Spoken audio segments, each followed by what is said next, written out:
तपाईलाई बैंकले चाहिँ टर्चर दिने बैंकले बाउन्सर पठाएको रेकर्ड हामीसँग छ सर। हाम्रो व्यवसायका बाउन्सर एउटा बैंकले पठाएको छ। दिनदिनै घरमा पनि घेर्न आएको मैले सीसी क्यामेराले कैद गरेर राखेको छु। लाखौं मेरा व्यवसाय मुनि छन्, हामीलाई बसी खान दिएका छैनन्, त्यसकारणले मेरो व्यवसाय झुन्डेर बनिरहने। कसैको 1 लाख रुपैयाँ ऋण लिएको 5 लाख रुपैयाँ भयो, कसैको 10 लाख रुपैयाँ लिएको 30 लाख 50 लाख रुपैयाँ भयो, कसैको चाहिँ 25 लाख लिएको छ 2 करोड रुपैयाँ भयो। यही सब कारणले अब म झेल्न सक्दिनँ भनेर जुन यो ज्यादती छ तिर्छु भनेको छ, करोडौंको आफ्नो कोल्याटर राखिराखेको छ, त्यो तिर्दिन होइन, केही समय देऊ। जो आज मरेका हजुरबाउहरूको चाहिँ तिनपुष्टे नामहरू चाहिँ यहाँ आउँदैछ। प्रेम आचार्यजीको 11 गते कि 10 गते भएको थियो, त्यसको एक दिन छोडेर अर्को दिनदेखि कन्टिन्यू 5 दिनसम्म मोरङ जिल्लामा 5 वटा आत्महत्या। तस्करहरूलाई संरक्षण गर्ने को हुन्? नेपालगञ्ज मार्केटमा दैनिक 5 देखि 10 करोडको सामान बिना भन्सारमा तस्करी हुन्छ। यस्तै हरेक बर्डरमा केही उद्योगी व्यवसायका केही हस्तीहरूले चाहिँ माथि गएर तपाईँहरूलाई सेटिङ पनि गरिरहेका होलान्, तर त्यो 2-4 जना सीमित व्यक्तिको पछि तपाईँ जुन नीति बन्छ भइहाल्छ, यो केही होइन, यो सामान्य आन्दोलन भन्ने लाग्ला, तर यो समय पर्खेर बस्छ। आजको आवश्यकता के भन्दा आज यतिको आम जनता आम पब्लिक दर्जनौं आत्महत्या गर्नुपर्ने स्थिति बनाउने जिम्मेवारी हामी भन्छौँ नेपाल राष्ट्र बैंकले लिनुपर्छ अझै भन्छु। म निवेदन गर्न चाहन्छु, सम्मान गर्न चाहन्छु। हामीले पनि यो मुलुकमा भोट हालेका छौँ, राजनीतिक दलका मानिसहरूलाई भोट हालेका यी नेपाली नागरिकका छोराछोरीहरू आज सबै सुकुम्बासी हुँदैछन्। सबै के भन्छ भने आज तिनपुष्टे नाम गरेर उनीहरू के भन्छ भने मृत्युवरण गर्दैछन्। आज उद्योग गर्ने, व्यवसाय गर्ने, ऋण लिने व्यक्तिहरू, हजारौं व्यक्तिहरू डुब्ने, टाट पल्टिने अवस्था चाहिँ आयो। व्यवसाय घाटामा, बैंक नाफामा।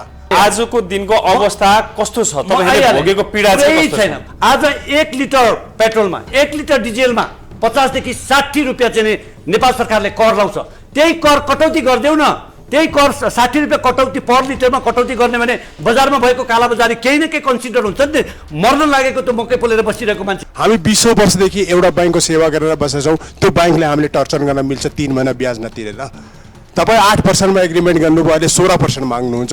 हामीले 20 रुपियाँ एमआरपी को माल 40 रुपियाँ बेच्न पाउँछौँ। तपाईलाई ल्याप्सी लगाएर ऋण दिने बैंक जहिले पनि माथि पुग्ने अवस्था चाहिँ भयो। धेरै ब्याज भयो नि 8 बाट 16 पुर्याएर पनि अझ उनीहरूले सेवा शुल्क गरेर वृद्धि त 24-25 कति हुन जान्छ। देश बन्ने भनेको आर्थिक विकासले हो, तर नेपालमा जताततै राजनीति मात्र हावी हुन्छ।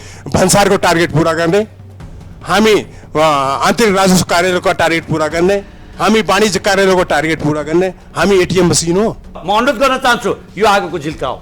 यो आगोको झिल्का भोलि ठुलो डढेलोको रूपमा जान्छ। कति प्रतिशत ब्याजमा झर्नु पर्छ भन्ने तपाईको कुरा? ब्याज मात्र यसरी बढ्यो भने तिर्ने कसरी? सालको अन्तमा एकपटक वर्किङ क्यापिटल 7 डेजको लागि 0 गर्नुपर्छ, यानी कि चुक्ता गर्नुपर्छ। यो असम्भव छ। मैले वाणिज्य बैंकबाट लिएको, वाणिज्य बैंकमै आज 16% ऋण चाहिँ छ कर्जाको। एउटा व्यवसायले नुनमा 2 रुपियाँ मात्र एमआरपी भन्दा बढी लियो त राज्यले 50,000 रुपियाँ जरिमाना त सानो नुन बेच्ने व्यवसायले लगाएको छ। तर बैंकले 8 देखि 16% सम्म लिन्छ, कसैलाई पनि बैंकलाई राष्ट्र बैंकले जरिमाना लगाएको छैन। अर्थतन्त्र पनि चलायमान छ, तर त्यही बैंकले तपाईहरुप्रति समयमा नतिर्दा गुण्डागर्दी शैली अपनाएको छ। तपाईले भन्नुभयो हामी व्यवसाय उठे भने तपाईको शाखा यहाँ बन्द हुन्छ। हामी कम पीडा छ, हामी रुन मात्रै सकेका छैनौँ, व्यवसाय रुन मात्रै सकेका छैन। पेनाल्टी त्यहाँनिर 75% 100% पेनाल्टी लगाइन्छ, यो बन्द गरिनुपर्छ भन्ने कुरा। हामी पनि अब मेयर बन्ने, हामी पनि सांसद बन्ने, किन पैसा त्यही छ। हामी उद्योगी व्यवसायहरूले हामीले कर्जा तिर्दैनौँ कदापि भनेका छैनौँ र भन्ने पनि छैनौँ। सार्वजनिक सुनवाई। दर्शकवृन्द नमस्कार, म दिनेश सुवेदी। सार्वजनिक सुनवाई टेलिभिजन कार्यक्रममा यहाँहरूलाई हार्दिक स्वागत तथा अभिवादन व्यक्त गर्न चाहन्छु। अहिले देशभरका उद्योगी तथा व्यवसायीहरूले काठमाडौँमै आएर चरणबद्ध आन्दोलनको घोषणा गर्नुभएको छ। आज उहाँहरूले माइतीघर मण्डलामा आन्दोलनको सुरुवात गर्नुभएको छ र हाम्रा मागहरू सम्बोधन नभएसम्म लगातार आन्दोलन जारी रहन्छ भनेर भन्नुभएको छ। उहाँले विशेष गरी बैंकिङ आतंक बन्द गर भन्दै आन्दोलन सुरु गर्नुभएको छ। अहिले बैंकिङ क्षेत्रको अचाकली महँगो भयो, ऋणीहरूलाई अत्यन्तै मार पर्यो, देशका उद्योग व्यवसायहरू चल्न नसक्ने अवस्था भयो, धराशायीको अवस्था सृजना भयो, धेरै ऋणीहरूले आत्महत्या गर्ने अवस्था समेत सृजना भयो। त्यो हुनाले नेपालका बैंकहरूले यसलाई विभिन्न मागहरू हामीले राखेका छौँ, यसलाई सुधार गर्नुपर्दछ र हाम्रो माग सम्बोधन नभएसम्म हामी चरणबद्ध आन्दोलन गर्छौँ भनेर देशैभरका उद्योगी व्यवसायीहरू माइती घर मण्डलमा आएर कार्यक्रम गर्नुभएको छ।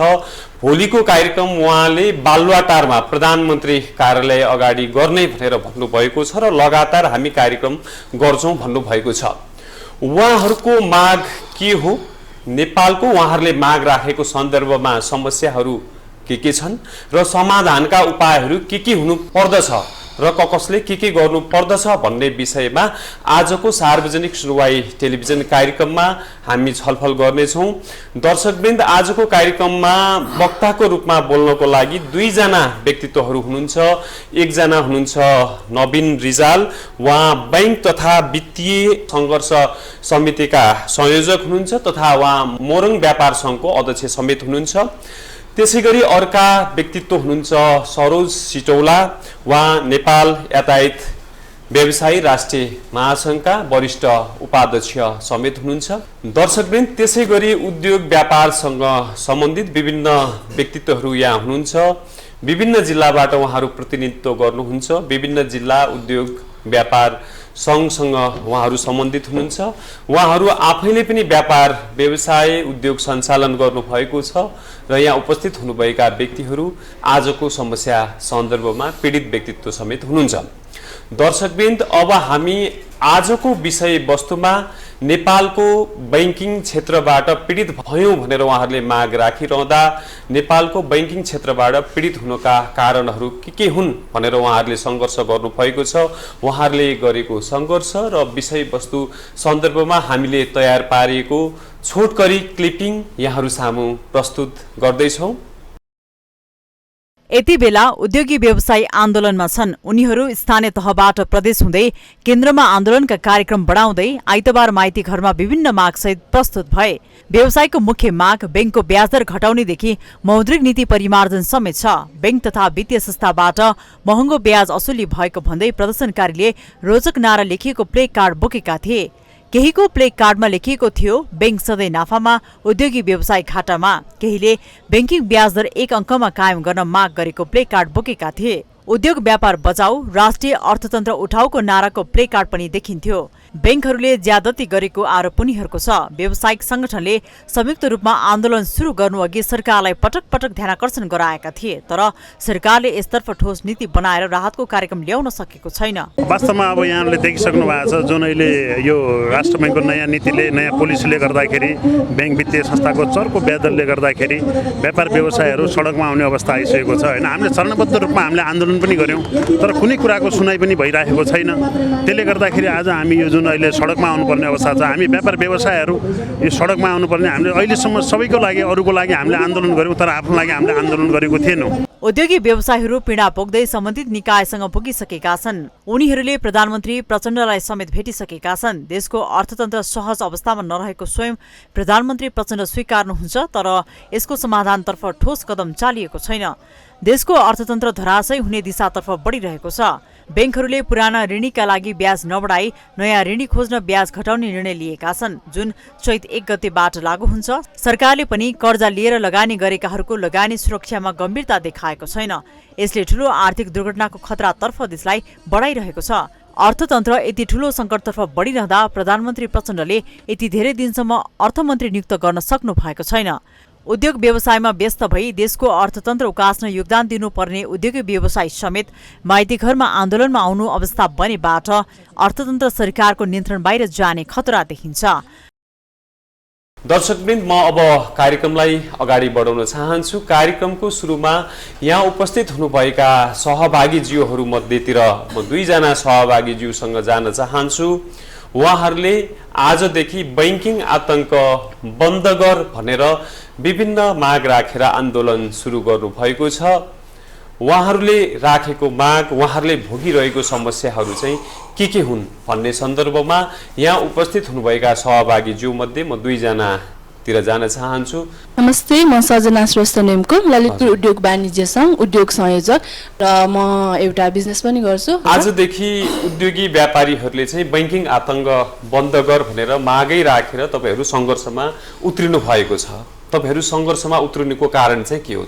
अहिलेको अवस्थामा त अब देशको अर्थतन्त्रलाई हेरेर जुन ब्याज दर वृद्धिहरू भइरहेको छ त्यसमा चाहिँ कम हुनु पर्यो। ब्याज दर हाम्रो 1 अङ्कमा झर्नु पर्यो ताकि अहिले जुन मर्नुपर्ने अवस्था आइरहेको छ त्यसमा नर्मल भएर सामान्य हाम्रो इकोनोमिक जुन स्थिरता आउँछ भन्ने हाम्रो माग रहेको छ।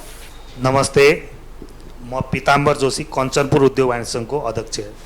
आजको दिनमा तपाईहरूले भोगिरहेको समस्या भनेको के हो? तपाईहरूको मागहरू के हो? आजको समस्या भनेको के हो भने एउटा राज्यको पोलिसीले गर्दाखेरि हामी उत्पादन गर्ने उत्पादकहरू व्यवसायीहरूले हाम्रो अपरेसन कस्ट बढी भयो। आज विश्वकै अर्थतन्त्र डगमगाइरहेको अवस्थामा त्यो पनि नेपालबाट सब युवाहरू पलायन हुने, यहाँ जनसङ्ख्या नहुने, हामीले विदेशी उत्पादनहरूसित प्रतिस्पर्धा गर्न नसक्ने, यसको मूल कारण अहिले भनेको बैंकिङ समस्या। तपाईँ के गर्नुहुन्छ? उद्योग व्यवसाय के छ तपाईँ? म अहिले 2टा उद्योग सञ्चालन गर्छु। मैले एउटा अमृत डिस्ट्री मदिरा उद्योग छ, एउटा मेरो सरसफाइको साबुन र सर्पको उद्योग छ। तपाईको उद्योगको अवस्था कस्तो छ आजको दिनमा? आज के छ भने जी अब दिनेजी विडम्बना भन्नुपर्दा मैले 40% श्रमिकहरूलाई मैले आज बिदा गर्नुपर्ने पीडा भइरहेको छ। मैले आफूले चलाउँदाखेरि त्यो पीडाले हामी रोडमा आइरहेको छ। घाटाको अवस्था भएर हामीले हाम्रो उत्पादनहरूलाई प्रतिस्पर्धा गर्न सकेन। जुन अपरेसन कस्ट आयो नि, आज बैंकले हिजो 8% र 7%मा लिएको ब्याज अब आज 16% 70%मा हामीले दिँदाखेरि जस्ट डबल अपरेसन कस्ट आयो हुनाले तपाईले बैंकबाट ऋण लिँदा 7-8% थियो, आज 15-16% पुग्यो हैन? कति अगाडि 7-8% थियो? अब 7-8 भनेको यो कोरोना 1 साल अगाडिसम्म थियो भन्ने बढाउँदै 1.5 साल अगाडिसम्म 7-8% मा तपाईले ऋण लिनुभयो। आज बैंकले त्यसलाई 15-16% गरेको अवस्था रह्यो। अनि तपाईले आवाज उठाउनु भएन बैंकहरुप्रति चाहिँ 7-8% बाट किन 15-16% गरेको, जसले गर्दा हामी उद्योगीहरु टिक्न सकेनौं भनेर तपाईहरुले त्यति बेला आवाज उठाउनु भएन? हामी के छ भने जी एउटा व्यवसायको विडम्बना पनि छ। हामीले सबैलाई आन्दोलन गरेर आज गणतन्त्र ल्याउने पनि हामी निजी क्षेत्र नै हो। तर हाम्रो पीडा के छ भने चाहिँ हामीले आन्दोलन नगरी पनि सुख छैन, गरेर पनि सुख छैन। आज निजी क्षेत्रको तपाईले अब त्यो यहाँ काठमाडौँमा माइतीघर मण्डलमा देख्नुभयो होला, हामी संख्यात्मक रूपमा हामी 50-60 जना 70 जना छौँ। तर हामी निजी क्षेत्रको म भन्छु कि आज 50,000 व्यवसायको नेतृत्व गरेर म यहाँ छु।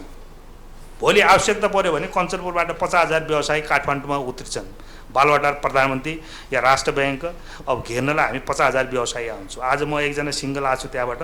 हाम्रो आवाज भनेको 50,000 व्यवसायी। यस्तै नेपालभरिका उद्योग वाणिज्य तपाईहरुको माग भनेको हामी बैंकिङ क्षेत्रबाट चाहिँ मर्कामा पर्यौं भन्ने कुरा नै रह्यो हैन? अब हाम्रो माग के भने चाहिँ हामीले उत्पादन गरेका चिजहरू बजारमा लग्न सकेन, राज्यले यो माहौल बनाउनु पर्यो। व्यक्तिगत रूपमा आफ्नो पीडा चाहिँ के महसुस गर्नु भएको छ? फ्याक्ट्री मेरो 30 दिन चल्ने ठाउँमा 10 दिन 15 दिन फ्याक्ट्री चलिरहेको छ। उत्पादनहरू बजारमा मैले प्रतिस्पर्धा गर्न सकेको छैन। खुला बोर्डरको समस्या छ। सार्वजनिक सेवाई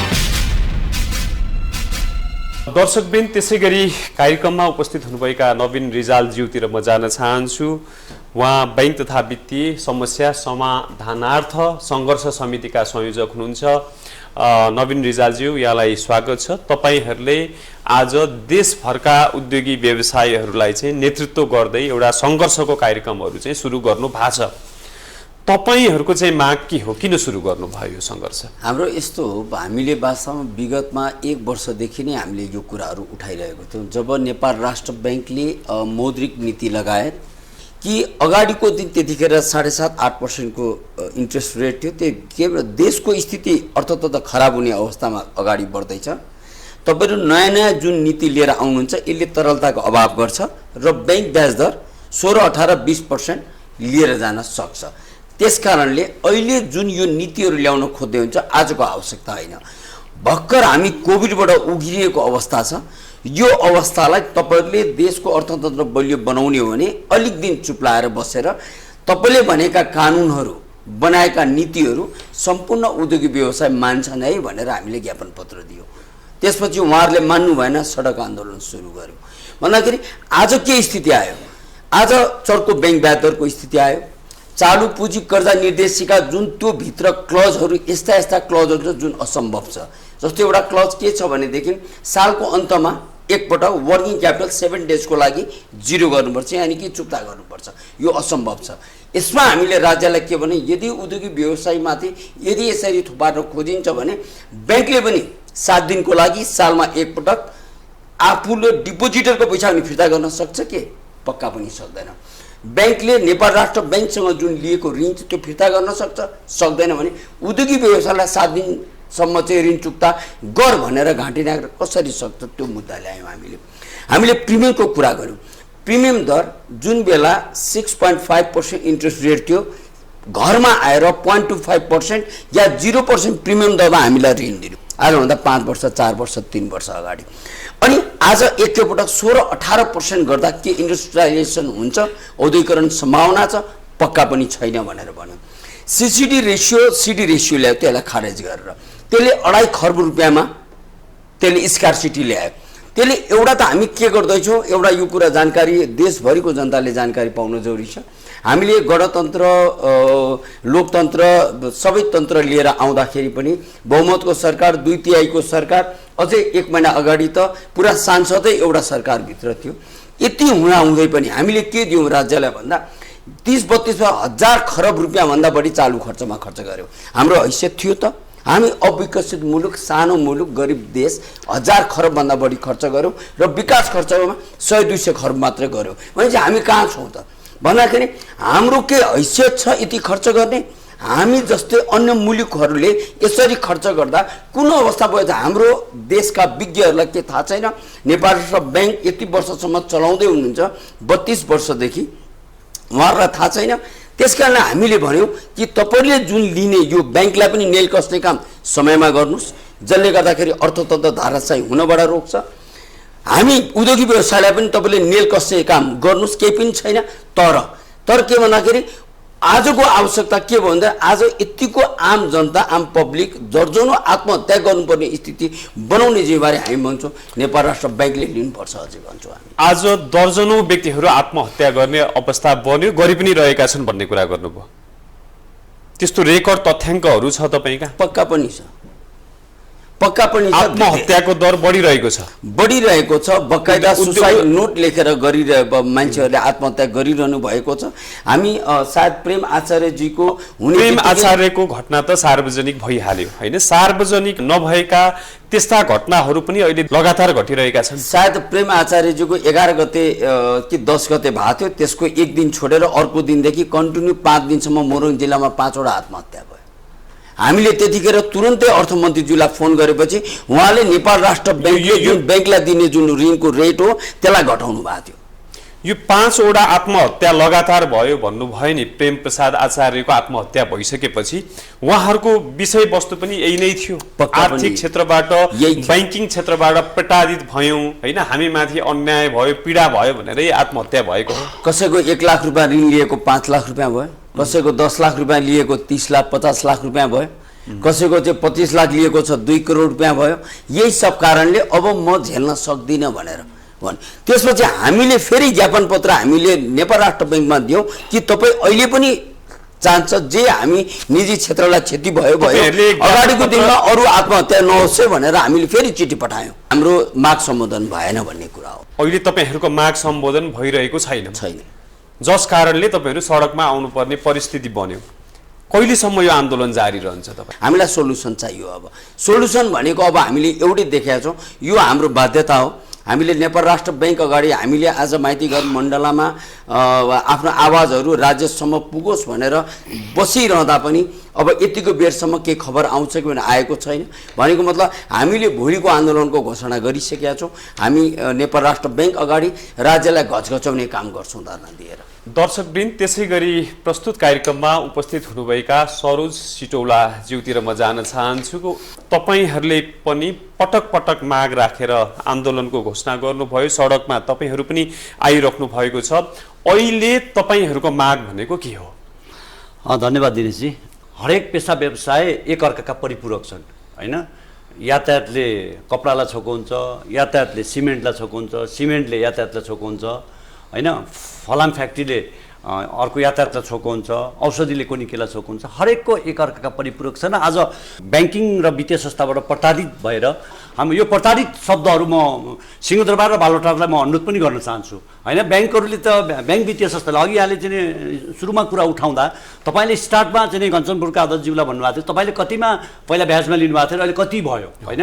मोनोपोली ढङ्गबाट भएछ। म सरोज चिटोलाले म यातायात सेक्टर, म नेपाल यातायात व्यवसाय राष्ट्रिय महासङ्घको वरिष्ठ उपाध्यक्ष। म अघि उहाँले म 50,000 को कञ्चनपुरबाट प्रतित्व गर्दैछु। आज वास्तवमा माइतीघर मण्डलमा विभिन्न सेक्टरका अध्यक्ष, यहाँ अध्यक्षज्यू नै गर्दाखेरि 8-10 जना अध्यक्षज्यूहरू त प्रतिनिधिमूलक ढङ्गबाट छ।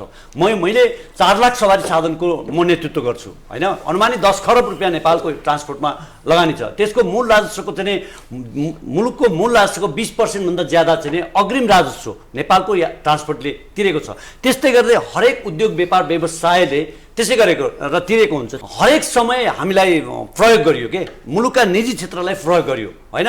आज हरेक ठाउँमा चाहिँ तिमीहरू राजनीतिक परिवर्तनको लागि हामीलाई हरेक क्षेत्रबाट सहयोग गर। मैले दिनेशजीलाई अनुरोध गरेँ, मैले एकै समय मिनट लिएर 62-63 को आन्दोलनमा स्वर्गीय त्यस बेलाका आन्दोलनका कमान्डर स्वर्गीय गिरिजाप्रसाद कोइरालाले के भन्नुभएको थियो। म आफू स्वयं पनि म आन्दोलनमा सर्वोचित छु। म नेपालको ट्रान्सपोर्टमा 35 वर्ष नेपालको म जीवनमा बच्चादेखि नै मेरो यातायात एउटै क्षेत्रमा मेरो सेक्टर हो।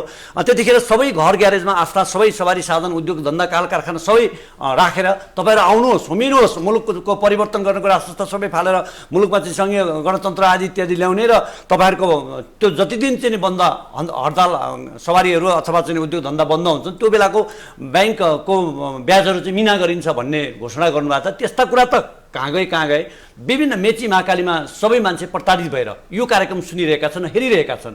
त्यसकारणले राज्यले जहिले सुकै खालि राजनीति मुद्दा मात्रै उठाउने, मुलुकको आर्थिक विषयमा कसैले नउठाउने। आज एउटा प्रतिनिधिमूलक ढङ्गबाट प्रेम आचार्यको कुरा उठाउनु भयो होइन। त्यस्ता अघि यहाँले भन्छ रेकर्ड छ, रेकर्ड कति कुरै गरेर कोही मानिस त बाध्य भएर के भन्छ भने आफ्नो कुरा बाहिर लान नसकेर ऊ सामाजिक रूपमा बहिष्कार हुन्छ। हिजो चाहिँ उसले 2 करोडको कार चढेर हिँड्थ्यो, उसले 3 करोडको कार चढेर हुन्थ्यो, 5 करोडको कार चढेर हुन्थ्यो, उसको उद्योग धन्दा पेसा व्यवसाय चलिरहेको हुन्थ्यो। आज त्यो मान्छे एकैचोटि तल साइकलमा पुग्दाखेरि ऊ बाध्य भएर मुटुमाथि ढुङ्गा राखी हाँस्नु परेको छ भन्ने परिस्थितिमा मान्छे बसेका छन्। त्यसकारणले आज बिल्कुलै मात्रामा आज उद्योगी व्यापारीहरू व्यवसायहरूले यी ठुला चेहराहरू ल्याएर कुरा गरे भन्ने मात्रै होइन, आज नुनदेखि सुनसम्मको आवाज उठाइरहेका छन्। तपाईँहरूको यातायात व्यवसायीहरूको आजको दिनको अवस्था कस्तो छ? तपाईँहरूले भोगेको पीडा छैन, कुरै छैन, केही नै छैन। उद्योगी व्यवसाय सिमेन्टको कारखानाको उद्योगी व्यापारीहरूको, रक्सीको डिलरको चाहिँ काम नचलेपछि, कपडा उद्योगको काम नचलेपछि मेरो सवारी साधनले आज टिपर देशमा चाहिँ टिपर जो मालबा टिपरले चाहिँ सिमेन्ट ढुङ्गा गिटी आदि इत्यादि चल्छ नि, त्यो नि नचलेपछि त्यो सवारी के गरिरहेको छ? यो देशको सबै चल्नको लागि यातायात व्यवसाय चाहिँ तपाईँको सबै उद्योग धन्दा चल्यो, सबै व्यवसाय चल्यो भने तपाईँको व्यवसाय पनि फस्टाउने रहेछ, फस्टाउँछ भन्ने कुरा गर्नुभयो। तर नेपालमा आर्थिक गतिविधि कम भयो भने यो समग्र देशको वस्तुस्थिति, नेपालको समग्र आर्थिक अवस्था चाहिँ चलायमान हुन्छ कि हुँदैन? यो अवस्था यहाँ सुन्नुहोस् न, तपाईँ नेपालमा के चाहिँ बन्छ? आज तरकारी नेपाली किसानहरूले तरकारीहरू चाहिँ उत्पादन गर्छन् होइन। त्यसको भाउ कहाँ छ तपाईँ हेर्नुहोस्। तर विषादी मिसाएको होस्, जेसुकै मिसाएको भारत छिमेकी राष्ट्रबाट आएका चाहिँ सबै सामानहरू चाहिँ यहाँ जुन ढङ्गबाट बिक्री हुन्छ। त्यसकारणले आज एउटा सियोसम्म नबन्ने नेपाल चाहिँ के भन्छ विदेशी अन्तर्राष्ट्रिय छिमेकी राष्ट्रहरूबाटै निर्भर रहनु परेको छ। र आज मैले भने 4 लाख सवारी साधन, मालवाहक र यात्रुवाहक सवारी साधन नेपालमा अनुमानित त्यति छन् सवारी साधन। र तपाईँ एउटा कुरो क्लियर, सार्वजनिक यातायात सवारी साधन नेपालमा चलेन भने कुनै बजार व्यवसाय चल्दैन। यातायात भनेको रक्त सञ्चार हो, अरू पेसा व्यवसाय रक्त सञ्चार हो।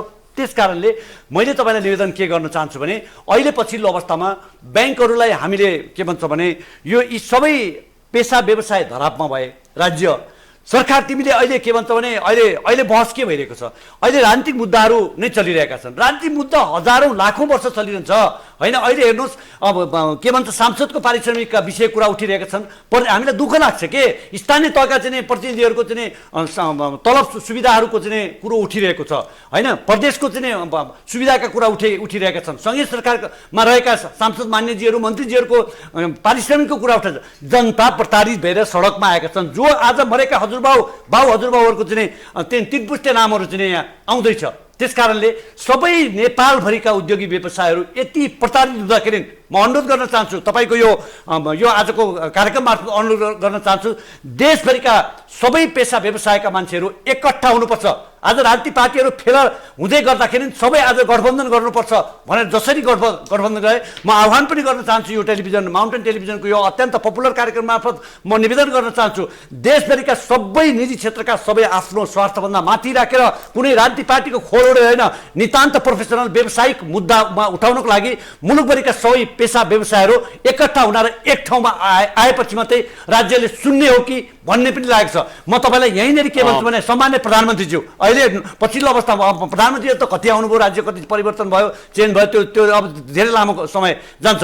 अहिलेको सम्मान्य प्रधानमन्त्रीज्यूलाई अहिलेको गएको अर्थमन्त्रीज्यूलाई त्यस कारणले राष्ट्र ब्याङ्कको गभर्नरदेखि सबैलाई हामीले र ब्याङ्कर सङ्घलाई इभन सबैलाई लिखित मौखिक सबै किसिमको डेलिगेसनहरू हाम्रा आफ्नो आफ्नो ढङ्गबाट म नेपाली व्यवसाय यातायात व्यवसायको तर्फबाट उद्योगीहरूको व्यवसाय क्षेत्रबाट निर्माण व्यवसायको तर्फबाट घरेलु आदि इत्यादि कपडा उद्योग विभिन्न मुलुकमा जे जति सङ्घ संस्थाहरू छन् सबै प्रताडित छन्। देश बन्ने भनेको आर्थिक विकासले हो तर नेपालमा जताततै राजनीति मात्र हावी हुन्छ होइन जसको कारणले मुलुक पनि पछाडि परेको छ। जस्तै अघि नवीन रिजालले भन्नुभयो यो मुलुकमा साधारण खर्च मात्र 10-11 खर्ब हुन्छ तर विकास खर्च 1.5 खर्ब मात्र हुन्छ होइन। त्यसको पनि पुरा पारदर्शिता छैन। नेपालमा किन राजनीति मात्र हावी भयो हो यो गलत भयो। यो राजनीति असाध्यै त्यो वास्तवमा मुलुकमा नेपाली जनताले ठुलो परिवर्तन चाहिँ धेरै ठुलो लडेर हिजो जनयुद्धको नाम आए होइन 62-63 आन्दोलन मधेस आन्दोलन यो अहिले आज अघि पनि माइतीघरमा हामी कार्यक्रम गर्दा फेरि कहाँ 1 नम्बर प्रदेशको कुरो मिलेन भने फेरि अर्को आन्दोलन आइरहेछ। आन्दोलन चलिरहेछ। यातायातका सहरी साधन चाहिँ ध्वस्त गरिरहेका छन्। उद्योग धन्दा कल कारखाना ध्वस्त गरिरहेका छन्। नेपालमा भएका उद्योगिक कल कारखानाका धन्दाहरूलाई सबै पलायन बनाएर यो मुलुकका राजनीतिक पार्टीहरूलाई म अनुरोध गर्न चाहन्छु, म च्यालेन्ज पनि गर्न चाहन्छु। तपाईँहरू आज हिजो रहेका चाहिँ पुराना 50-60-70 वर्षको इतिहास बोकेका राजनीतिक पार्टीहरू आज किन फेलर भइरहेका छन्? हो फेलर हुनुको रिजन भनेको नेपालमा उद्योगी व्यवसायहरूलाई यो देशको अर्थतन्त्रको बलियो एउटा खम्बाहरूलाई तपाईँले व्यवस्था गर्नुभएको छ, तपाईँले साइड लगाउनु भएको छ। यिनीहरू चाहिँ कुरा गर्दा गर्दै ठ्याक्कै सांसद खाना पो आउन लाग्यो कि भन्ने किसिमको सोच भएको छ। त्यो सोचमा परिवर्तन गर्नुहोस् र आज तपाईँहरूलाई च्यालेन्ज गर्दै नयाँ किसिमको पार्टीहरू किन आइरहेका छ। तर नयाँ पार्टीबाट जुन अपेक्षा हामी गरिरहेका छौँ त्यसमा पनि हामीलाई चाहिँ ब्रेक लागेको छ। नेपाल सरकार नेपालको राजनीतिक दलहरू नेपाल राष्ट्र ब्याङ्क अथवा ब्याङ्किङ क्षेत्रले नचाहेरै यो अवस्था भएको हो। चाहने हो भने सुधार हुन्छ। बिल्कुल मात्र इच्छा शक्ति हुने भने राष्ट्र ब्याङ्कमाथि राजनीतिक हस्तक्षेप छ, कर्मचारीमाथि राजनीतिक हस्तक्षेप छ, चौतर्फी राजनीतिक हस्तक्षेप छ। म निवेदन गर्न चाहन्छु, सम्मान गर्न चाहन्छु। हामीले पनि यो मुलुकमा भोट हालेका छौँ, राजनीतिक दलका मानिसहरूलाई भोट हालेका यी नेपाली नागरिकका छोराछोरीहरू आज सबै सुकुम्बासी हुँदैछन्। सबै के भन्छ भने आज 3 पुस्ते नाम गरेर उनीहरू के भन्छ भने मृत्युवरण गर्दैछन्। त्यस कारणले मृत्युवरण गरेपछि मात्रै आयोग बन्ने सामान्य प्रधानमन्त्रीज्यू बालटार सिंहदरबार तपाईँले अहिले बनाउनुहोस् आयोग। अहिले यी आएका मेची महाकालीबाट आएका चाहिँ आज उद्योगी व्यवसायहरू काठमाडौँ आएका छन्। उद्योगी व्यवसायले काठमाडौँ आइरहेको नवीनजीले आज बिहानै मलाई फोन गर्नुभयो यो कार्यक्रममा नेपाली व्यवसाय राष्ट्रिय महासङ्घको धारा राखिदिनु पर्यो। उहाँहरूले उठाएको मुद्दामा आज यी चेयर हेर्नुहोस्, उहाँहरू उद्योग वाणिज्य महासङ्घको जिल्लाको चाहिँ प्रतिनिधित्व गरेर अध्यक्षजी आउनु भएको छ। उहाँ मुनिका व्यवसायहरूले उहाँलाई बसी खानु दिनुभएको छैन। मेरो लाखौँ मेरा व्यवसाय म मुनि छन्, हामीलाई बसी खान दिएका छैनन्। त्यस कारणले मेरो व्यवसाय झुन्डिएर बनिरहने। ब्याङ्कको आज प्रत्येक के भन्छ व्यवसायहरूले आज उनीहरूको सिम कार्ड चेन्ज गर्नु परेको छ। सिम कार्ड चेन्ज गर्नु परेको छ किनभने हिजो ब्याङ्कमा दिएको सिम कार्ड आज नयाँ अर्को सिम कार्ड दिनुपर्छ। टचर गएको छ। त्यस कारणले म अनुरोध के गर्न चाहन्छु भने पक्का पनि केही कुराहरू बिग्रिएर पनि बाहिर गएका छन्। के भन्छ भने ब्याङ्कको ऋण लिने अनि नतिर्ने भन्ने कुरा छ। बिल्कुल मात्रै गलत प्रचार भएको छ। केही केही व्यक्तिहरूबाट केही समूहहरूबाट ब्याङ्कका सिओहरूलाई ब्याङ्कका कर्मचारीलाई कालो मसो लाउनेदेखि आदि इत्यादि कुराहरू उठेछ।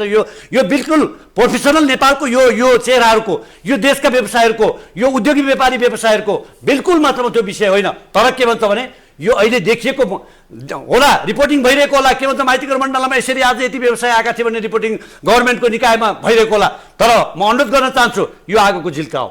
यो आगोको झिल्का भोलि ठुलो डढेलोको रूपमा जान्छ।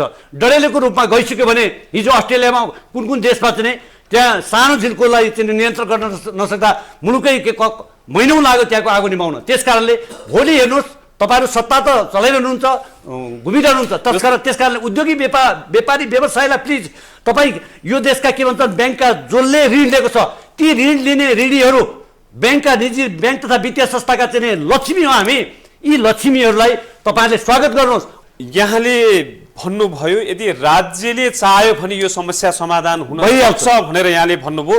तर यो देशको नीति निर्माताहरू, राज्य सञ्चालकहरू अथवा बैंक चलाउनेहरू अथवा राष्ट्र बैंकमा बस्नेहरू यो अहिले अन्तर्राष्ट्रिय मन्दी पनि छ र विविध प्राविधिक कारणले गर्न नसकेको हो, मन्दीको कारणले गर्न सकेन, बजारले नै थेक्न सकेन, बजारको कारणले यस्तो भयो भन्नुहुन्छ नि त? दिनेशजी यसो गर्दा भयो नि त। ल त्यो त बजारको अन्तर्राष्ट्रिय क्षेत्रको कुरा देखा। यो मुलुकका सांसदहरू, यो देशका चाहिँ कर्मचारी सबैले चाहिँ यो सांसदहरूले अहिलेको सुविधा केही नलिकन, पारिश्रमिक पनि नलिकन सर्लक्क नेपाली जनतालाई छोडिदियो भयो नि त। यस्ता हावादारी कुरा मात्रै गरेर हुन्छ। म अनुरोध गर्न चाहन्छु, नेपालको आयल निगममा आज अरबौँ रुपियाँ घाटा। तपाईँले आयल निगम तपाईँ जन्मिएदेखि अहिलेसम्म आजको दिनसम्म तपाईँ आइपुग्दा नाफा भएको आयल निगम कहिले देख्नु भएको छैन। त्यस कारणले के भन्छ भने नेपालको आयल निगम भनेको सरकारको पूर्ण स्वामित्व भएको आयल निगम हो। आज 1 लिटर पेट्रोलमा, 1 लिटर डिजेलमा 50 देखि 60 रुपियाँ चाहिँ नेपाल सरकारले कर लाउँछ। त्यही कर कटौती गरिदेऊ न। त्यही कर 60 रुपियाँ कटौती पर लिटरमा कटौती गर्ने भने बजारमा भएको कालाबजारी केही न केही कन्सिडर हुन्छ नि। मर्न लागेको त मकै पोलेर बसिरहेको मान्छे कर कम गर्यो भने तपाईँको यातायातको भाडा कम होला, भाडा कम हुन्छ, बजार कम हुन्छ, भाडा कम हुन्छ, हरेक कुराको व्यवसाय सबैको राम्रो हुन्छ, बजारमा महँगी पनि बढ्दैन। त्यस कारणले के भन्छ भने म अनुरोध गर्न चाहन्छु, अस्ति त देखिरहेको थियो मेरो तलब पुगेन भनेर को अब म नाम लिन सक्दिनँ होइन, त्यत्रो सम्मानित पदमा चाहिँ पुगेको उपसभामुखी कहाँबाट तपाईँहरूकै मिडियाबाट हेरेको मेरो तलब कम भयो, भाडा तिर्न पनि अब यस्तो कुरामाथि नेपाली जनता यहाँ चाहिँ घरबार लिलाम भयो होइन। अब झुन्डिएर मर्नुपर्ने अवस्था आयो। ब्ल्याकलिस्टमा चाहिँ मरेका हजुरबाउहरूको नाम चाहिँ फोटोसहित आउन लाग्यो भनेर प्रताडित नेपाली जनता, नेपाली व्यवसायी नागरिकहरू चाहिँ उफ्रिरहेका छन्। त्यस कारणले म अनुरोध गर्न चाहन्छु, हेर्नुहोस् राज्य सरकार यो अहिलेको जुन विषयहरू उठिरहेका छन्, केही उद्योगी व्यवसायका केही हस्तीहरूले चाहिँ माथि गएर तपाईँहरूलाई सेटिङ पनि गरिरहेका होलान्। तर त्यो 2-4 जना सीमित व्यक्तिको पछि तपाईँ जुन नीति बन्छ भइहाल्छ, यो केही होइन, यो सामान्य आन्दोलन भन्ने लाग्ला। तर यो समय पर्खेर बस्नु, राज्यको नीति सही हुनु पर्यो। यो देशभरिका उद्योगी व्यवसायी अथवा यातायात व्यवसायीहरूको समस्या सन्दर्भमा एउटा राष्ट्रिय आयोग तुरुन्तै बनाउनु पर्यो। बिल्कुल होइन, झिना मसिना कुरामा आयोग बनाइन्छ, खर्च गरिन्छ, तर यति गम्भीर मुद्दा होइन, राज्यको आर्थिक नीति भने त देश हाँक्ने नीति अथवा देशलाई बलियो बनाउने चाहिँ यो नीति चाहिँ सही हुनु पर्यो। त्यो हुनाले एउटा आयोग पनि बनाउनु पर्यो भन्ने कुरा यहाँको रह्यो।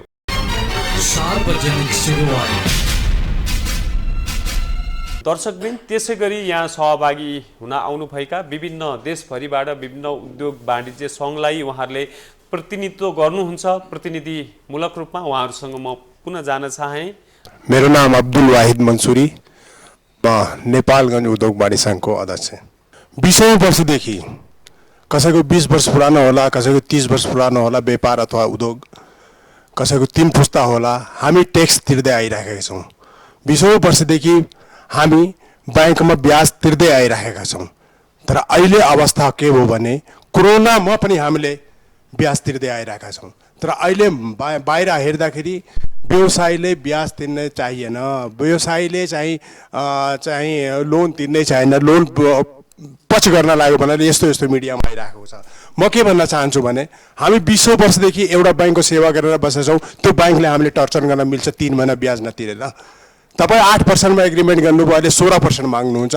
हामीले 20 रुपियाँ एमआरपीको माल 40 रुपियाँ बेच्न पाउँछौँ? पाउँदैनौँ। र अर्को कुरा, एउटा व्यवसायले नुनमा 2 रुपियाँ मात्र एमआरपी भन्दा बढी लियो त राज्यले 50,000 रुपियाँ जरिमाना त सानो नुन बेच्ने व्यवसायले लगाएको छ। तर ब्याङ्कले 8 देखि 16% लिन्छ। कसैलाई पनि ब्याङ्कलाई, राष्ट्र ब्याङ्कले जरिमाना लगाएको छैन। किन यस्तो? राष्ट्र ब्याङ्कको गल्तीले गर्दाखेरि पुरै मुल्कै ध्वस्त पारिदिने। आज आर्थिक मन्दी छ, हामी व्यवसायहरूको जिम्मा के हुन्छ भने हामी भन्सारको टार्गेट पुरा गर्ने, हामी आन्तरिक राजस्व कार्यालयको टार्गेट पुरा गर्ने, हामी वाणिज्य कार्यालयको टार्गेट पुरा गर्ने, हामी एटिएम मसिन हो। हामी कहाँबाट पैसा आउँछ? आज हाम्रो व्यापार 20%मा 30%मा झरेको छ। हामीले आफ्नो घर भाडा तिर्न सकेका छैनौँ। हामीले आफ्नो स्टाफलाई हटाइरहेका छौँ। 20 वर्ष काम गरेको स्टाफलाई बाहिर पठाइरहेका छौँ, हटाइरहेछौँ कामदेखि।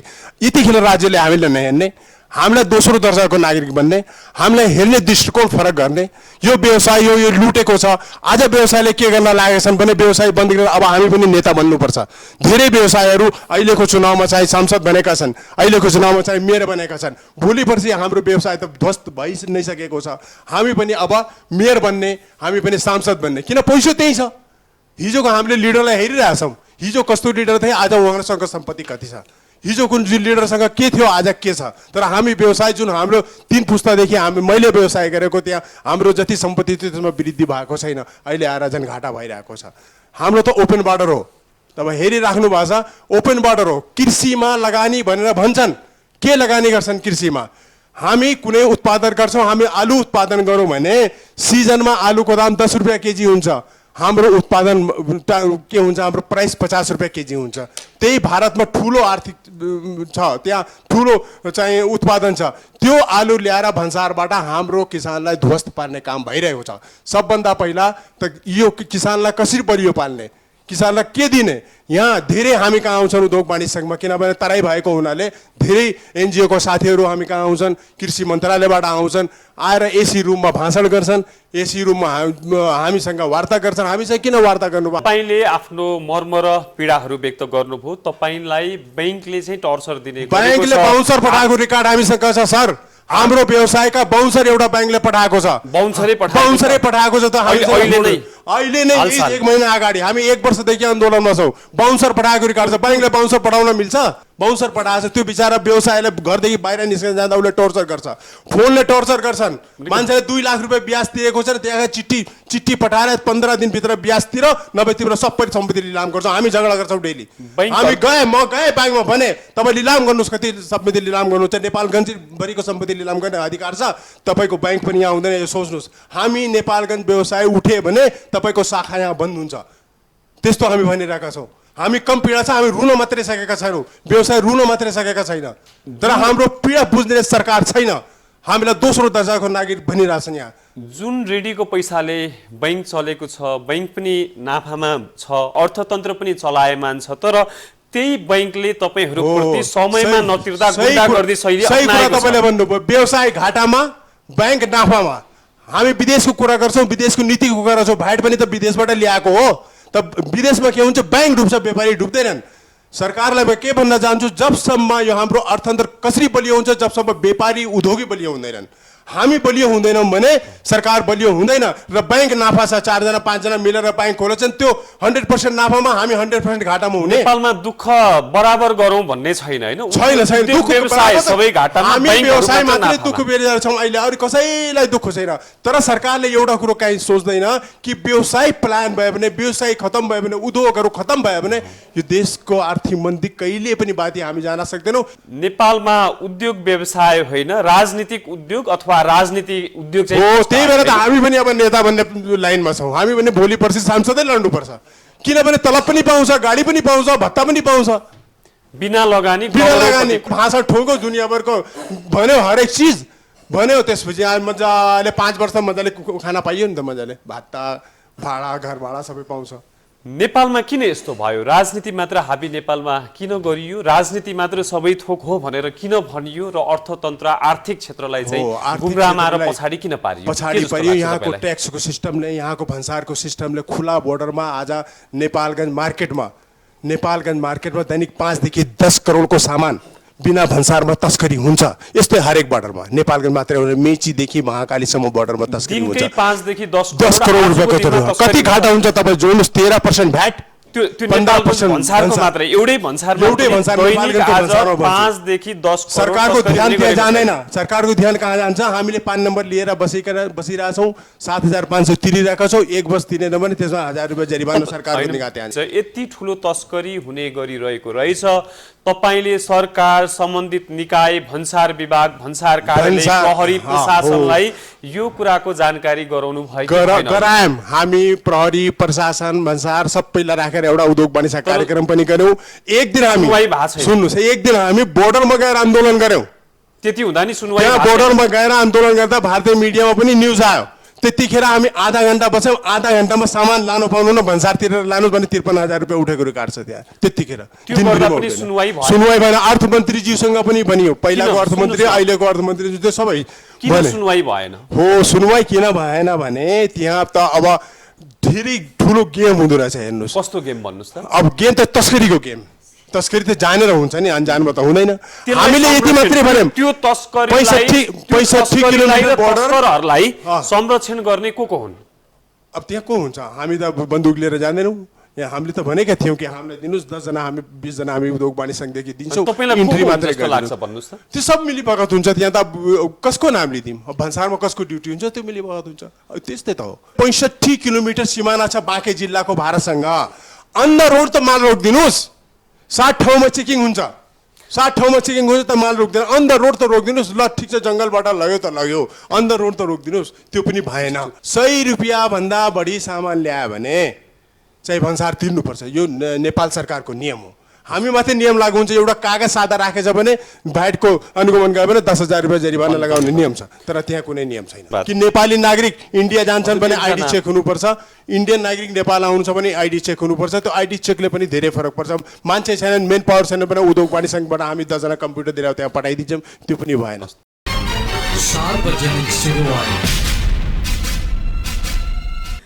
नेपाली अर्थतन्त्र सङ्कटपूर्ण किन, कसरी, कति वास्तविक, कति कृत्रिम? के वित्तीय संस्थाहरू सङ्कटका कारण हुन्? के बैंकहरू जनताको नजरमा किन यति धेरै आलोचित? सेवाग्राहीहरू किन असन्तुष्ट? वित्तीय नियामक निकायको प्रभावकारितामा प्रश्न चिन्ह। किन अस्थिर र अनिश्चयको भुमरीभित्र व्यावसायिक क्षेत्र?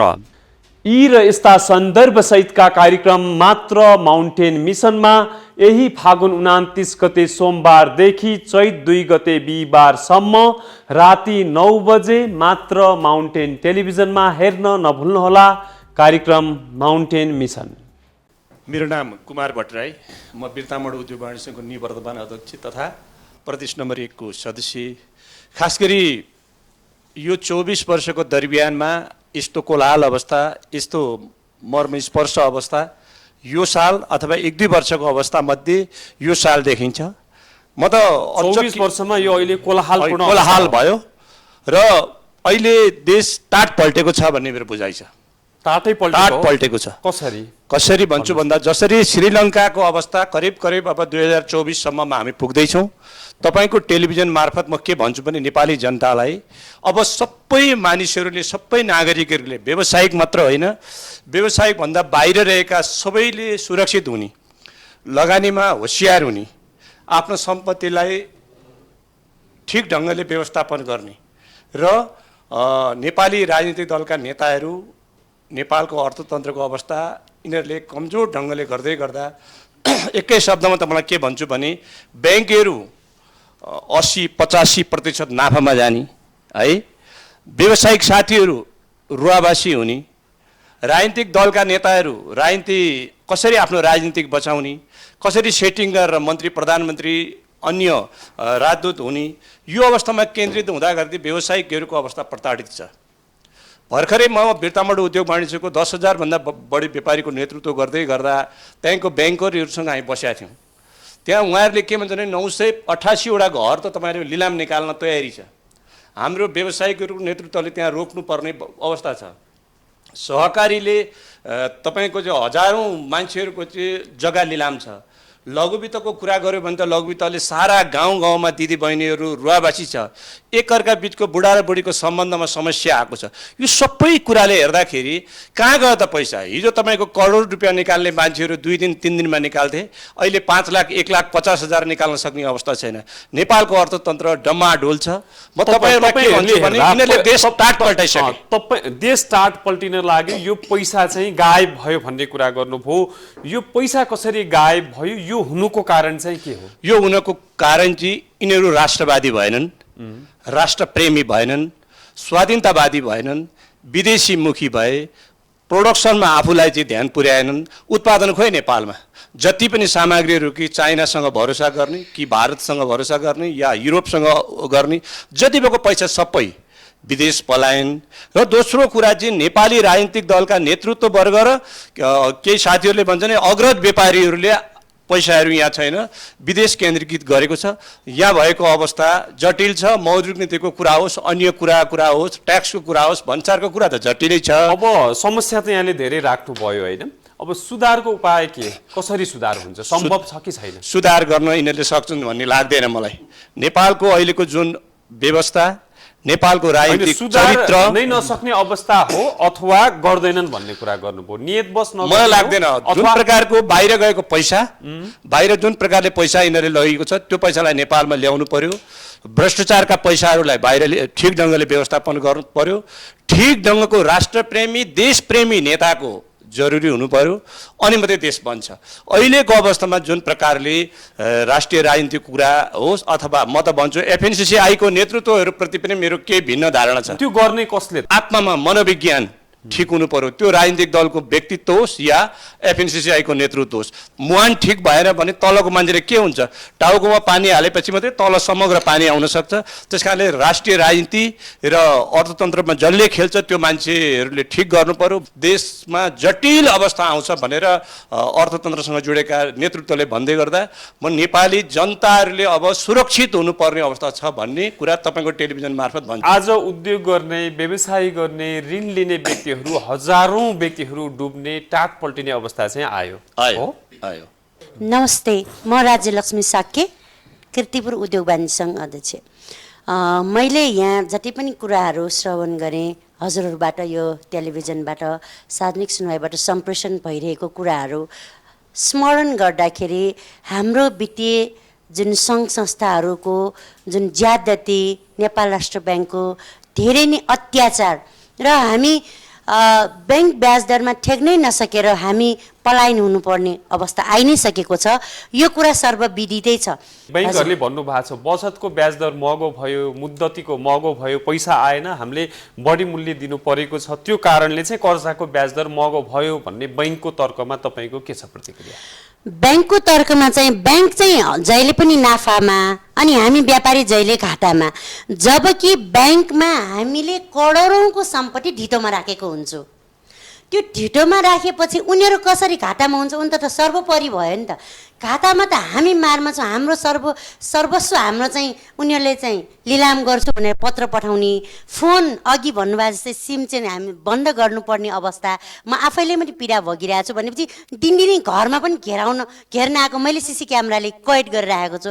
तपाईँकै घरमा पनि आउनु भएको छ? आउनु भएको छ, पठाउनु भएको छ। मैले सिसी क्यामेरामा रेकर्ड गरेर मैले स्क्रिनसट गरेर। समस्यामा परेर समयमा तपाईँले ब्याज तिर्न नसकेर हो? नसकेको किन नसक्यो भन्दाखेरि एक त हामी भूकम्पले एकदमै ठिलठिल भएको, एकदमै पीडामा परेको, त्यसपछि कोरोना आयो। कोरोनापछि अलिकति त्यो व्यापार व्यवसाय तङ्ग्रिने क्रममा, अलिक व्यवसाय बढ्ने क्रममा फेरि पनि राजनीतिक कारणले, उनीहरूको पदको कारणले एकदमै उनीहरूको चाहिँ जनतालाई रणभुल्ल पारेर उनीहरूले आफ्नो एउटा सरकारलाई अर्थनीतिमा चाहिँ एकदमै उनीहरू भित्रबाट चलायमान बनाउने, धेरै ब्याज भयो नि 8बाट 16 पुर्याएर पनि अझ उनीहरू सेवा शुल्क गर्दाखेरि वृद्धि त 24-25 कति हुन जान्छ। तपाईँले 8%मा चाहिँ कर्जा लिनुभयो, बैंकले 16% पुर्यायो, म तिर्दिनँ, 8को मा 8 तिर्छु अथवा 1-2% समय अनुसार बेसी तिर्नु पर्ला, म तिर्दिनँ भनेर तपाईँहरूले भन्नुभयो कि भएन? हामीले नतिर्ने भन्दाखेरि तपाईँहरूको घर, तपाईँहरूको उसमा चाहिँ लिलाम गर्छौँ, नाम पत्रिकामा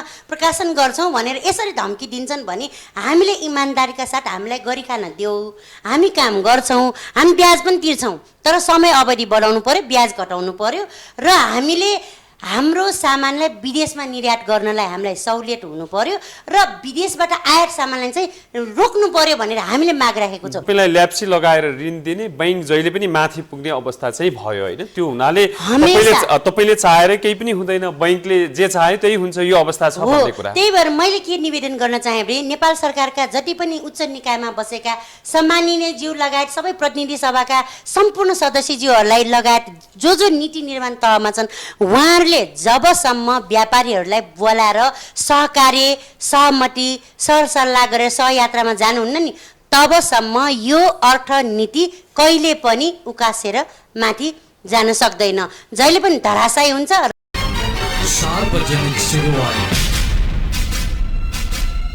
मेरो नाम भरत प्रसाद रेग्मी, दाङ जिल्ला उद्योग वाणिज्य सङ्घबाट र अहिले 60 जना मेरो स्टाफहरू मेरो कामदारहरू भएकोमा अहिले मेरो स्थिति के छ भने म 15 जना स्टाफहरू पाल्न नसक्ने स्थितिमा गइसकेको छु। किनभने मार्केटमा छैन। मार्केट कस्तो भयो भने सिमेन्ट फ्याक्ट्रीहरू स्टिल फ्याक्ट्रीहरू सुन्नुभयो होला, भइरहेको 4वटा फ्याक्ट्री बन्द भएको, स्टिल फ्याक्ट्री बन्द भएको 1 वर्ष भयो। दाङ जिल्लाकै उद्योग सगरमाथा सिमेन्ट उद्योग पनि लगभग 1 वर्ष जति बन्द भयो, फेरि केही दिन सुरु भएको थियो, फेरि बन्द भएको स्थिति छ। भनेपछि उद्योग र स्टिल फ्याक्ट्री बन्द भयो भने हाम्रो उद्योगहरू पनि सम्भव छैन, किनभने घर बन्दैन, उद्योगहरू चलायमान हुन सक्दैन। अब सरकारले स्वीकारेको कुरा के हो भने नेपालमा अहिले जति पनि उत्पादन छ उत्पादन घटेर 15% मा आइसक्यो। तर ब्याज मैले सुरुमा 8% को दरले लिएको थिएँ र अहिले मैले ब्याज 16% तिर्नुपर्ने बाध्यता छ। मेरो उत्पादन 15% मा घट्यो तर मैले अहिले ब्याज तिर्नुपर्ने 8 को 16 भयो। तपाईले वाणिज्य बैंकबाटै ऋण लिनु भएको छ? हो, मैले वाणिज्य बैंकबाटै लिएको छु। वाणिज्य बैंकमै आज 16% ऋण चाहिँ छ कर्जाको हो? मेरो कर्जाको। र यस्तै कुराहरू बैंकले पनि, जस्तै एनआईसी बैंकले अहिले दाङको एउटा गडुवा भन्ने ठाउँमा एकजना व्यापारीको उहाँको घरमा तालचा लगाइदियो। उहाँको व्यापार थियो, ब्याज तिरेन भनेर तालचा लगाइदियो। एनआईसी एसिया बैंक दाङको चाहिँ गडुवा भन्ने ठाउँ दाङको ऋणीमाथि चाहिँ उहाँले तालचा लगाउनु। हजुर, त्यो तालचा लगाएको हिसाबमा हामी पनि त्यहाँको उद्योग वाणिज्यले हाम्रो आफ्नै पहलमा हामी नै गएर तालचा लगायौँ। हामीले कसलाई तालचा लगायौँ? एनआईसी बैंकलाई लगायौँ। र विभिन्न कारणवश हामीले पछि सम्झौता भएर उहाँलाई 1 वर्षको टाइम दिन लगाएर हामीले त्यो तालचा हामीले खोलिदियौँ। भन्न खोजेको कुरा के हो भने बैंकहरूले यस्तो ज्याजती गरेको छ र मान्छेहरूले आत्महत्या नै गर्नुपर्ने, अब विभिन्न न्युज च्यानलहरूले तपाईँले नै देखाइराख्नु भएको छ, व्यवसायले मरिरहेको छ। हामी उद्योगी व्यवसायहरूले हामीले कर्जा तिर्दैनौँ कदापि भनेका छैनौँ र भन्ने पनि छैनौँ। तर हामीले के भनेका छौँ भने यो ब्याजको जो प्रतिशत वृद्धि भयो त्यो वृद्धि चाहिँ हामी तिर्न सक्दैनौँ। हाम्रो जो हामीले पहिले जुन उसमा लिन खोजेको 8% बाट 16% पुर्याइएको अवस्था छ, 15-16%। कति प्रतिशत ब्याजमा झर्नु पर्छ भन्ने तपाईको कुरा हैन? हामीले भनेको त हामीले 8% मा सहमति भएको पनि त्यसैमा आउनु पर्यो। यो तपाईले 8% मा सुरुमा लिनुभयो भने आजको दिनमा नि 8% मा आउनु पर्यो भन्ने कुरा मैले लिएको। आज अरु साथीहरूले त 7% मा पनि लिनु भएको छ। भनेपछि यो डबल ब्याज भएको कारणले हामी एक उद्योगहरू एकदमै 15% व्यापारमा आउने, ब्याज मात्र यसरी बढ्यो भने तिर्ने कसरी? नमस्कार, म शोभा गौतम, पोखरा उद्योग वाणिज्य सङ्घको उपमहासचिव। वास्तवमा भन्न पर्दा यो बैंकको अत्यन्तै यो जर्जर अवस्था छ। बैंकले जुन व्यवसायमाथि जुन एउटा मानवताको बिहेव पनि गरेको छैन, जुन व्यवहार देखाइरहेको छ। अहिले त पोखरामा यतिसम्म भएको छ कि तपाईहरू एउटा नेतृत्व तहमा गइराखेर व्यवसायको हकितको निम्ति काम गर्छु भनिरहँदा आज के गरिराख्नु भएको छ? बैंकले घरमै आइराखेको छ, त्यसरी टर्चर दिइराखेको छ। एउटा अभिभावकले ऋण लिएको हुन्छ तर बच्चालाई गएर स्कुलमा गएर बैंकको कर्मचारी गएर एउटा बच्चाहरूलाई नै गएर तिम्रो बाबाले ऋण लिएर आएको छ भनेर जुन खालको बच्चाहरूलाई टर्चर दिएर बच्चाहरूलाई नै त्यो थाहा दिइसक्दाखेरि बाउ आमा चाहिँ झुन्डिएर मर्ने कि अथवा के स्थिति के गर्ने भन्ने खालको त्यो खालको जुन वातावरण बनिरहेको छ, यो चाहिँ त समग्र नेपालकै विषय हो। अब पोखराको मात्रै पनि होइन, तर पनि जुन यो ज्यादती छ, तिर्छु भनेको छ, करोडौँको आफ्नो कोल्याटर राखिराखेको छ, त्यो तिर्दिन होइन, केही समय देऊ। अनि जुन आफ्नो बैंकको ब्याज छ, हिजोको दिनमा चाहिँ नलैजानु, के अरे हामीलाई यति पैसा चाहिएको छैन भन्दाखेरि पनि लैजानुहोस्, तपाईँलाई सजिलै तरिकाले तिर्न सक्नुहुन्छ भनेर जुन बैंकले हामीलाई चाहिँ एउटा हौसला प्रदान गरेर हामीलाई 50 लाख चाहिएको थियो भने करोड दिने वातावरण थियो। अब त्यो वातावरण चाहिँ अहिले छैन, किनभने हिजो चाहिँ करोड दियो अनि हामीलाई चाहिँ एउटा मात्रै मेसिन चाहिएको थियो भने चाहिँ हामीले दुईटा मेसिन चाहिँ ल्यायौँ। अनि त्यो मेसिन ल्याइसकेपछि त अहिले चाहिँ त हाम्रो कुनै पनि कारोबारै छैन, कामै भएको छैन, कुनै पनि व्यवसाय चलेकै छैन। जबसम्म व्यवसाय चलायमान छैन अनि केही पनि गर्न सक्दैन, त्यो खालको वातावरण बनिरहेको छ। अब धेरै कुरा आइसकेको छ। यो नै हो, हामी चाहिँ अब अन्तिम सिचुएसन भनेको पोखराको तर्फबाट मैले बोलिरहँदाखेरि चाहिँ यदि बैंक, वित्तीय संस्था अथवा सरकारी निकायले यो हाम्रो कुरा व्यवसायको हकितको निम्ति गर्छ भने चाहिँ हामी चाहिँ सहन, केही कुरामा हामी रहन बचाउन सक्छौँ। यदि छैन भने चाहिँ हामी सबै व्यवसायी एक भएर ताला चापी नै हाम्रो व्यवसायको ताला चापी नै सरकारलाई बुझाएर हामी हात ठडाएर अगाडि बढ्ने प्रतिबद्धता पनि व्यक्त गर्न चाहन्छु। अवस्था चाहिँ गम्भीर भइसक्यो, धेरै व्यक्तिहरू चाहिँ अब झुन्डेरै मर्ने अवस्था चाहिँ सृजना भयो। हामी त्यस्तै पर्यो, अब माग सम्बोधन भएन भने सरकारलाई सबै व्यवसाय उद्योगी मिलेर ताला चाबी नै बुझाउँछौँ भन्ने कुरा गर्नुभयो कि स्थिति त्यस्तै हो अथवा यहाँले सरकारलाई दबाब पुगोस् भनेर मात्र भन्नुभएको? होइन, दबाब त पक्कै पनि सुनवाई हुन्छ भन्ने आशा छ। किनभने हामी चाहिँ एउटा अभिभावक बिन एउटा नेपाली भइसकेपछि हामीलाई त सरकार चाहिँ हाम्रो अभिभावक हो भनेर हामी चाहिँ ढुक्क भएर आज व्यवसाय पनि सरकारलाई पनि हामीले सहयोग गर्न सक्छौँ भनेर हामी व्यवसायमा हात हालिरहेका छौँ। अब महिलाहरूलाई अझै आइरहेका महिलालाई अझै उत्साह दिने र अझ आउने वातावरण बनाउला भन्ने स्थितिमा अझै भइरहेको व्यवसाय चाहिँ पलायन हुने स्थिति भइसकेको छ। तपाईँको कामको अवस्था चाहिँ कस्तो छ? पेसाले भन्नुपर्दा म इभेन्ट एडभर्टाइजिङ क्षेत्रमा काम गर्ने, किनभने कर्पोरेट क्षेत्रमा कति धेरै करोडौँको लगानी गर्थ्यो, विज्ञापनमा करोडौँ लगानी गर्थे व्यवसायहरूले, उद्योग धन्दाहरू चलिरहेको थियो। आफ्नो एडभर्टाइज गर्नुपर्छ आफ्नो प्रोडक्टलाई भनेर कति व्यवसायीहरूले आफूलाई नै हामीसँग यति धेरै बजेट छ यसलाई चाहिँ कसरी लैजाने भन्ने स्थिति थियो। आज चाहिँ त हामी विज्ञापन गर्नु पर्यो भन्दा त छँदै छैन।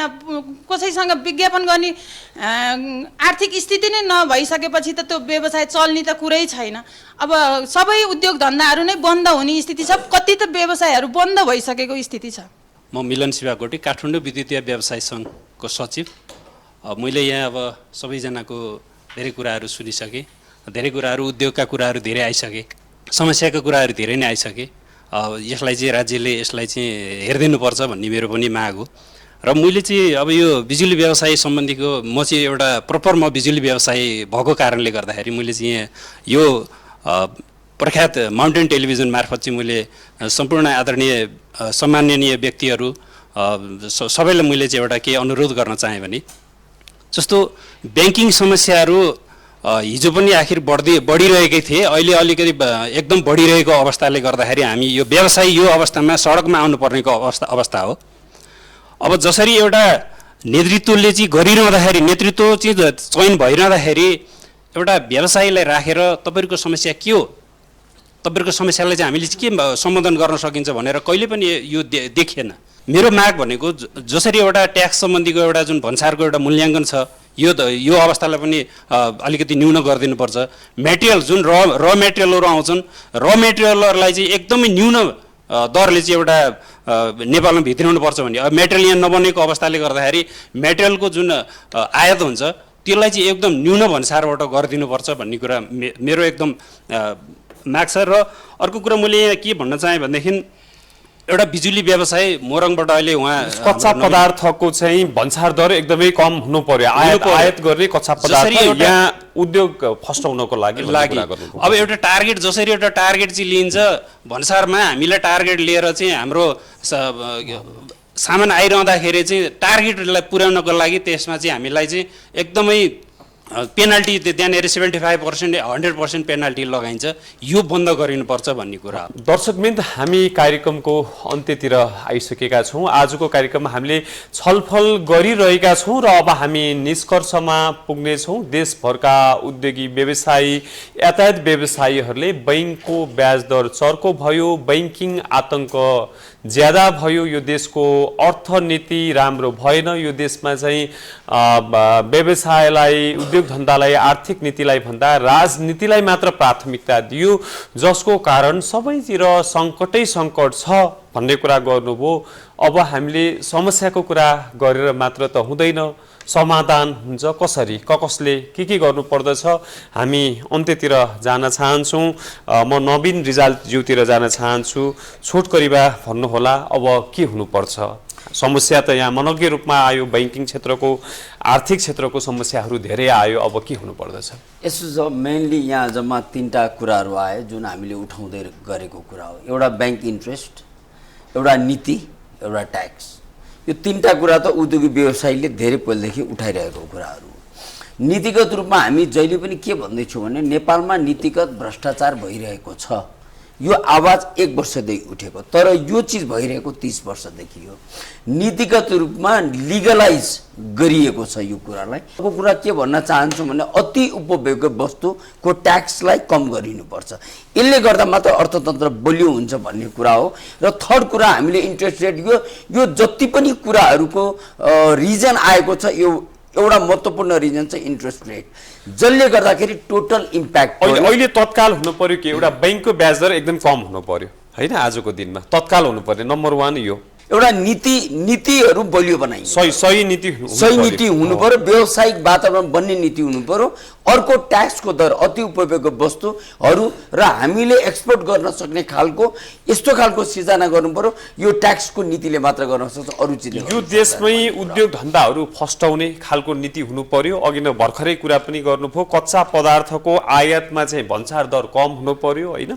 हाम्रो बजारलाई चाहिँ प्रतिस्पर्धी बनाउनको लागि राज्यले नीतिहरू ल्याउनु पर्यो। पक्का यही कुरा हो, यो कुरा हो। साथमा यस्तो हो नि त, हामीले यो बाहेक अन्य पनि काम गर्नु पर्नेछ। हामीसँग जम्मा यहाँ भनेको पानी, पर्यटन, एक्सपोर्ट र कृषिमा हामी धेरै केही आम्दानी गर्न सक्दैनौँ भने पनि हाइड्रोबाट, पर्यटनबाट धेरै ठुलो आम्दानी गर्न सक्छौँ भन्ने कुरा पनि बताउनु। सरोज सिटौलाजी, अब समाधानको उपाय त के? ब्याङ्किङ सम्बन्धीको विषय आइसक्यो, नीतिगत विषय पनि आइसक्यो। मैले अहिले के भन्छु भने विलासिताका हो आर्थिक रूपमा अहिले चाहिँ कुमार भट्टराईजीले झापाबाट जो भन्नुभयो, असाध्यै आन्तरिक रूपमा जर्जर भयो। यो काली लाग्दो छ, बाहिर भन्न मात्रै गभर्मेन्टले घोषणा मात्रै गर्न सकेको छैन। अघि चाहिँ भेरीको चाहिँ अध्यक्षज्यूले जो भन्नुभयो, हेर्नुहोस् कस्तो दर्दनाक पीडा भन्नुभयो। त्यस कारणले सवारी साधन, म तपाईँलाई के भन्छु भने विलासिताका सबै साधन अहिले कटौती गर्नु पर्यो। नम्बर 1 विलासिताका सवारी साधन छन् नि, त्यो चाहिन्न के। अहिले चाहिँ 2 लाखको मोबाइल ल्याउनु, फेरि त्यो लगानी गरिरहेको, त्यो पेसा गरिरहेको उसलाई त मार्का त पर्ला होइन। त्यस्ता मार्का पर्ने उद्योगी व्यवसायहरूलाई राज्यले सब्सिडी दिनु पर्यो होइन। आखिर जे ल्याए पनि, मैले भने एउटा सियो ल्याउँदा नि पैसा हाम्रो भारत जाने हो, अथवा चीन जाने हो, अथवा युरोप जाने हो। त्यस कारणले गर्दा अहिले मैले के भन्छु भने मेरो यातायात क्षेत्रको अवस्थाको बारेमा नेपाली व्यवसाय राष्ट्रिय महासङ्घले सबै उद्योगी व्यवसायहरूले ल्याएको एउटै मुद्दा हो भन्न हामीले चाहिँ एकबद्धता जाहेर गरिरहेका छौँ। अस्ति मार्चको महिनामा, त्यसै गरी फागुन 5 गते र आज गरेको जिल्ला उद्योग व्यवसायले गरेको विषयमा पनि हामीले साथ सहयोग गरिरहेका छौँ। र आवश्यकता पर्यो भने नेपाली व्यवसाय राष्ट्रिय महासङ्घले अग्रमोर्चामा आएर, अगाडि आएर यसको नेतृत्व लिन्छ। जस्तै यहाँले भन्नुभयो अब विलासिताका गाडीहरू बन्द हुनु पर्दछ, यो देशको अर्थतन्त्र बहुत जर्जर र जटिल भएको छ भन्ने कुरा गर्नुभयो। र आज हामीले बैंकिङ क्षेत्रको ज्याजती, बैंकिङ क्षेत्रको समस्याको विषयमा पुरा कार्यक्रम यसमै हामीले व्यतीत गर्यौं।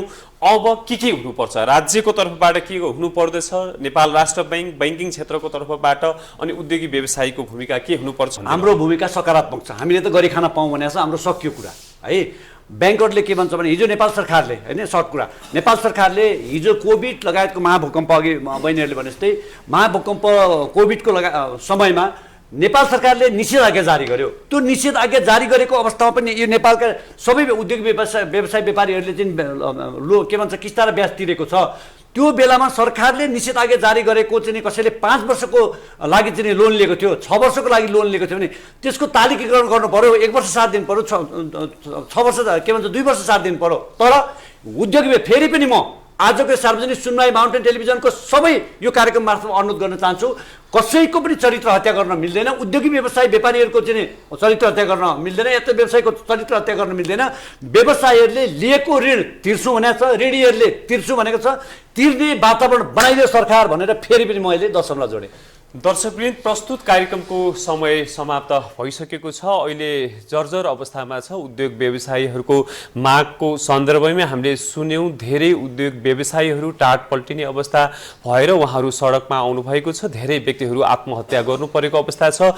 बैंकिङ क्षेत्रको कारणबाट यो भयो। 8-9% ब्याजमा दिएर 15-16-17% लिने अवस्था सिर्जना भयो, जसको कारणले हामी मर्कामा पर्यौं, टाट पल्टिने अवस्थामा पुग्यौं र यो देशको राज्यको अर्थनीति, आर्थिक नीति पनि सही भएन। यसको लागि तत्काल सरकार जिम्मेवार हुनुपर्दछ। नेपाल राष्ट्र बैंक, नेपालको बैंकिङ क्षेत्र सबै आफ्नो क्षेत्रबाट जिम्मेवार हुनुपर्दछ भन्ने कुरा आयो र यो हुनुपर्दछ र तत्काल यी समस्याहरू समाधान गर्नुपर्दछ भन्ने निष्कर्षमा पुग्दै प्रस्तुत कार्यक्रमको समय समाप्त भइसकेको छ। म दिनेश सुवेदी लगायत हामीहरू सबैलाई बिदा दिनुहोस्। नमस्कार। सार्वजनिक सुनवाई।